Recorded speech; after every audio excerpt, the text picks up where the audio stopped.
Good morning everyone. Online classes में आप सभी का फिर से स्वागत है। आज हम सभी वास्तविक संख्या के एक इम्पॉर्टेंट टॉपिक जिसके बारे में हम लोगों ने कल अध्ययन किया था, इसका नाम है अपरिमेय संख्या का पुनर्भ्रमण। आज हम इसी टॉपिक के कुछ सवालों को और सॉल्व करेंगे। कल हम सभी ने इस टॉपिक के 3 सवालों को हल किया था। पहला था √2, √3 और √5। इसमें हम लोगों ने तीनों में सिद्ध किया था कि ये अपरिमेय संख्या है। कल हमारा जो क्वेश्चन था वह था कि क्या √2 एक अपरिमेय संख्या है, क्या √3 एक अपरिमेय संख्या है, क्या √5 एक अपरिमेय संख्या है, और हम लोगों ने इसको सिद्ध भी किया था।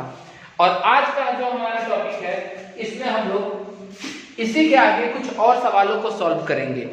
चलिए तो आज शुरू करते हैं अपना टॉपिक। इसमें पहला जो क्वेश्चन है इसका नाम है पहला क्वेश्चन है सिद्ध करें कि 5 - √3 एक अपरिमेय संख्या है। कल हम लोग को जो सिद्ध करना था उसमें हम लोगों ने √3, √2 और √5 को सॉल्व किया था। आज हमारा जो है वो सवाल में 5 - √3, मतलब यहाँ पे हमारे पास दो संख्या दे रखी है 1 और 2। इन दोनों को सिद्ध करना है कि क्या ये मिलकर के अपरिमेय संख्या बना रही है। तो कल जैसे हमने किया था हल वैसे ही हल करेंगे हम। तो कल वाला ही हल रहेगा, जैसे हम लोगों ने उसमें माना था वैसे ही मानेंगे। माना कि 5 - √3 एक अपरिमेय संख्या दी हुई है तो हम क्या मानेंगे? परिमेय संख्या। जैसा उसमें माना गया था सेम टू सेम इसमें ही माना जाएगा। माना कि 5 - √3 एक अपरिमेय संख्या है, परिमेय संख्या है। जब ये परिमेय संख्या है तो इसलिए 5 - √3 परिमेय संख्या वे संख्या होती है जिन्हें p/q के रूप में हम लिख सकते हैं। तो हम इसे p/q के रूप में लिख सकते हैं, तो लिख दिया हमने 5 - √3 बराबर p/q, जहां p और q हम मान लेते हैं, जहां p जैसे उसमें माना था, जहां p और q सहअभाज्य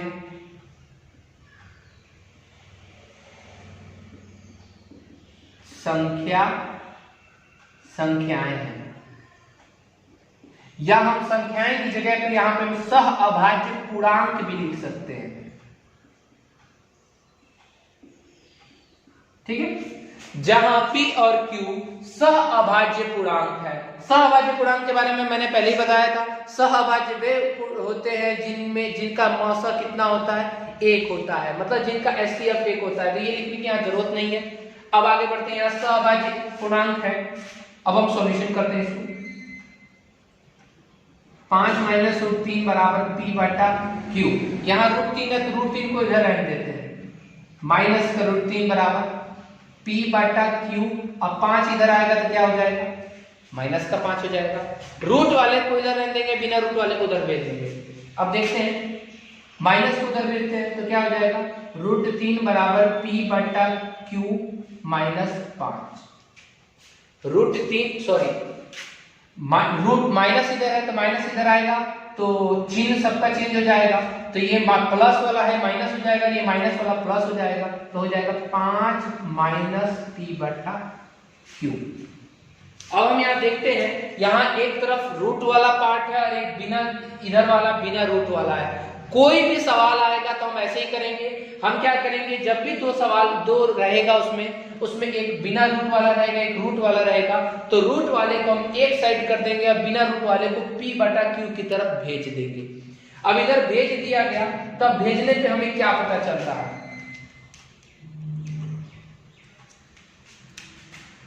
चूंकि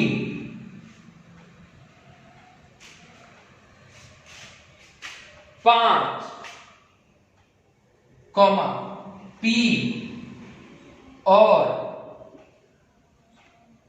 q, 5 एक पूर्णांक है, पहले बताया गया है। 5 क्या है? पूर्णांक है। p और q भी हमने क्या माना है? पूर्णांक है। चूंकि 5q p और q पूर्णांक संख्या है, इसलिए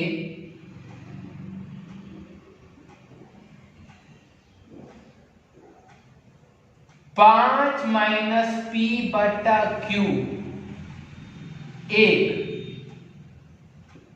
परिमेय संख्या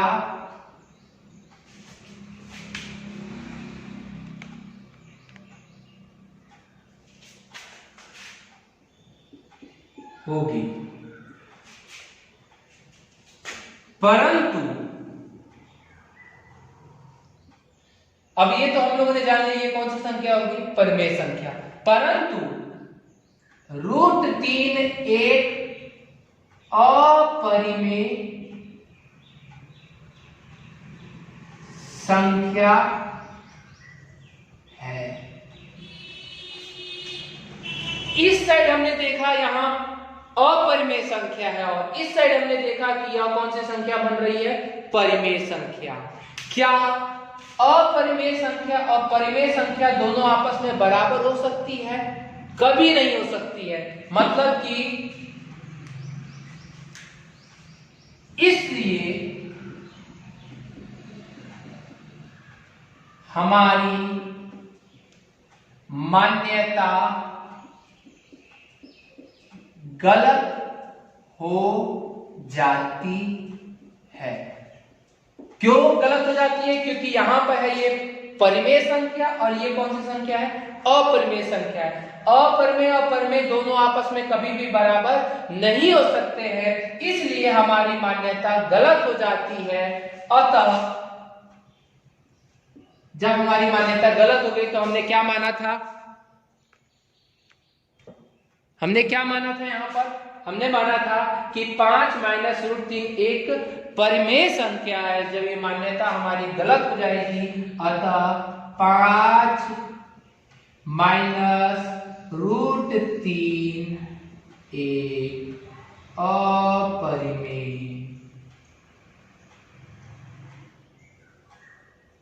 संख्या होगी।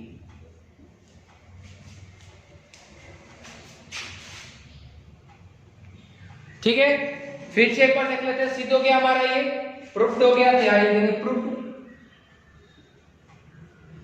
फिर से एक बार देखते हैं, सिद्ध करें कि 5 माइनस √3 एक अपरिमेय संख्या। हमको ये सिद्ध करना है तो सॉल्यूशन हम लोग लिखेंगे, माना कि 5 माइनस √3 एक परिमेय संख्या है। सबसे पहले हम उस अपनी मान्यता को मानेंगे कि जो अपरिमेय संख्या है उसको हमने मान लिया कि वो परिमेय संख्या है।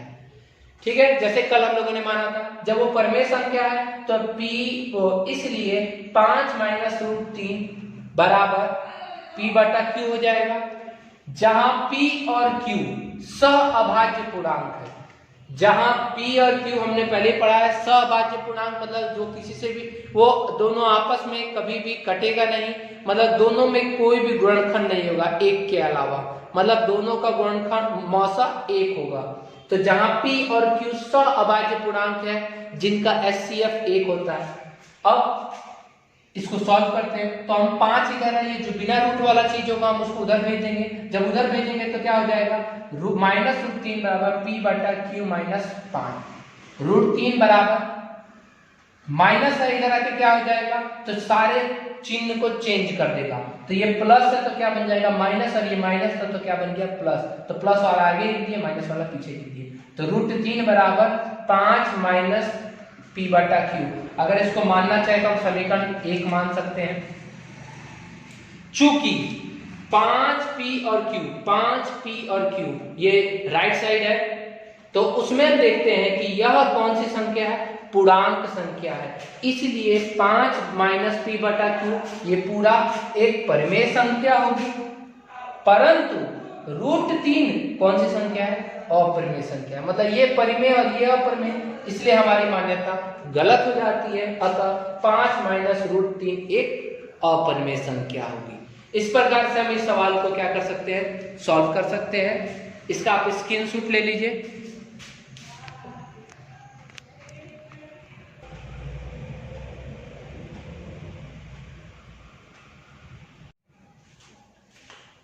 चलिए अब एक और दूसरे टाइप का नेक्स्ट क्वेश्चन सॉल्व करके देखते हैं, जो कि इसी टॉपिक का है, जो हम लोगों ने अभी पढ़ा था उसी टाइप का है, परंतु थोड़ा सा इसमें आंसर है।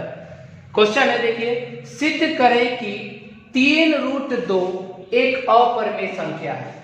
इसमें हम लोग को सिद्ध क्या करना है? 3√2 एक अपरिमेय संख्या है। चलिए शुरू करते हैं हम लोग सॉल्यूशन। वही चीज करेंगे हम लोग, पहले माना कि हमको सिद्ध करना यह एक अपरिमेय संख्या है, तो हम इसको मान लेंगे। माना कि 3√2 एक परिमेय संख्या है। मान लिया हम लोगों ने। अब यहां देखते हैं, जब जो चीज माना है उसको फिर लिखेंगे, इसलिए 3√2 बराबर क्या हो जाएगा? P बटा Q, क्योंकि परिमेय संख्या P बटा Q के रूप में होती है, जहां P और Q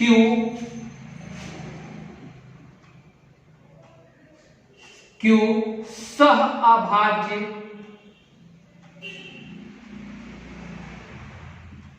पूर्णांक है। यही चीज माना था उससे पहले भी हम लोगों ने, जब सहअभाज्य पूर्णांक है।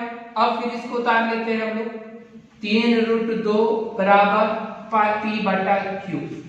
अब यहाँ सॉल्यूशन करते हैं। सॉल्यूशन इससे पहले हम लोग ने जो किया था उसमें हम लोगों ने देखा था कि रूट वाले को इधर रहने देते, बिना रूट वाले को उधर भेज दे रहे थे। चलिए वही काम करेंगे। तो यहाँ देखते हैं 3 और √2 के बीच में क्या हो रहा है, तो यहाँ मल्टीप्लीकेशन हो रहा है, गुणा हो रहा है। जब यहाँ गुणा होता है तो इधर आके क्या हो जाएगा? वही चीज यहाँ आके भाग बन जाती है। तो देखते हैं √2 बराबर P बटा Q, यहाँ गुणा में इधर आके क्या हो जाएगा?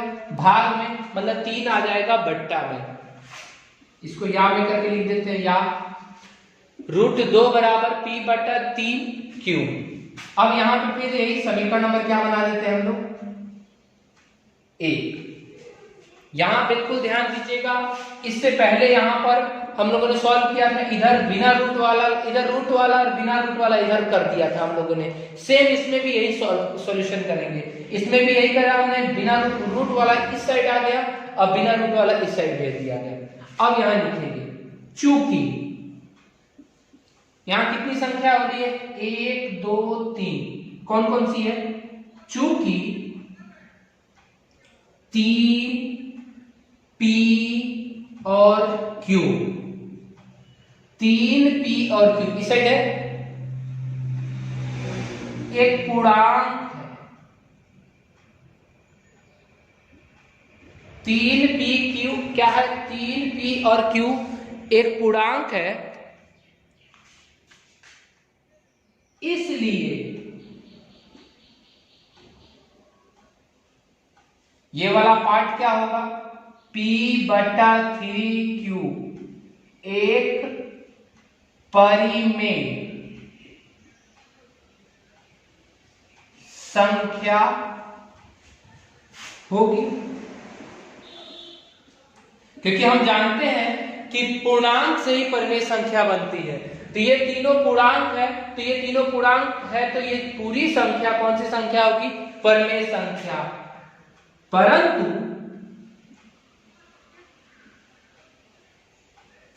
दूसरी तरफ क्या है? यहां पर √2 है, तो परंतु √2 एक अपरिमेय संख्या है। इससे पहले हम लोगों ने जाना ही था कि √2 कौन सी संख्या है? अपरिमेय संख्या है। जब √2 अपरिमेय संख्या है, इसका मतलब इस साइड अपरिमेय संख्या और इस साइड परिमेय संख्या। क्या अपरिमेय संख्या बराबर परिमेय संख्या हो सकता है? कभी नहीं हो सकता है। मतलब अपरिमेय और परिमेय संख्या आपस में कभी बराबर नहीं हो सकती है, और इसलिए हमारी मान्यता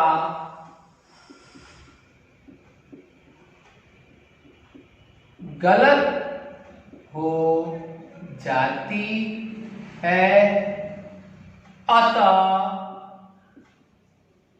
अतः जो हमारा क्वेश्चन है वो सिद्ध हो गया। अतः √3√2 एक अपरिमेय संख्या है। प्रूव्ड हो गया, ये प्रमाणित हो गया। इसको इंग्लिश में प्रूव्ड कहा जाता है।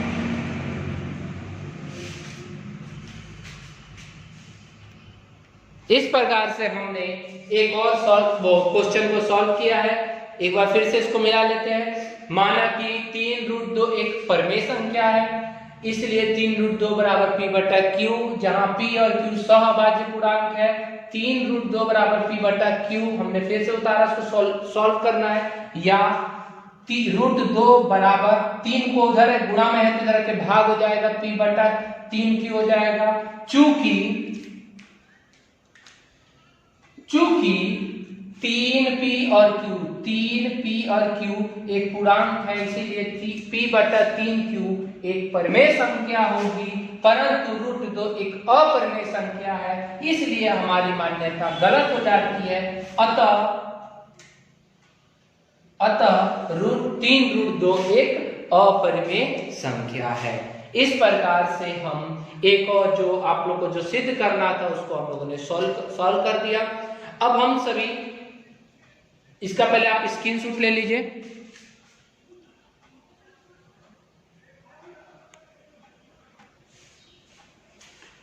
चलिए, आज हम लोगों ने जो सीखा उसमें हम लोगों ने जाना कि किस प्रकार से 3√2 और 5 - √3 एक अपरिमेय संख्या है।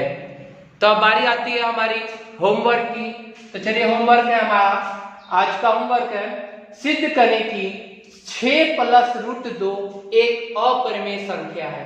छठा नंबर क्वेश्चन होगा क्योंकि 5 सवाल बन चुके हैं। 7वां नंबर क्वेश्चन है सिद्ध करें कि 7√5 एक अपरिमेय संख्या है। और 8वां क्वेश्चन है सिद्ध करें कि 3 + 2√5 एक अपरिमेय संख्या है। ये 3 सवाल है, आप लोग इसको सॉल्व कीजिएगा और सॉल्व करने के बाद से आप मेरे व्हाट्सएप पर उसको बना करके भेजिएगा। फिर मैं आप लोग को नेक्स्ट टॉपिक जो रहेगा हमारा वो रहेगा परिमेय संख्या का दशमलव निरूपण, जिसको हम लोग कल पढ़ेंगे। आप बस इसको पहले अभी कर लीजिएगा और कोई भी प्रॉब्लम हो तो बेझिझक आप कमेंट बॉक्स में कर सकते हैं, मैं आपके सारे प्रॉब्लम को दूर करूंगा। धन्यवाद।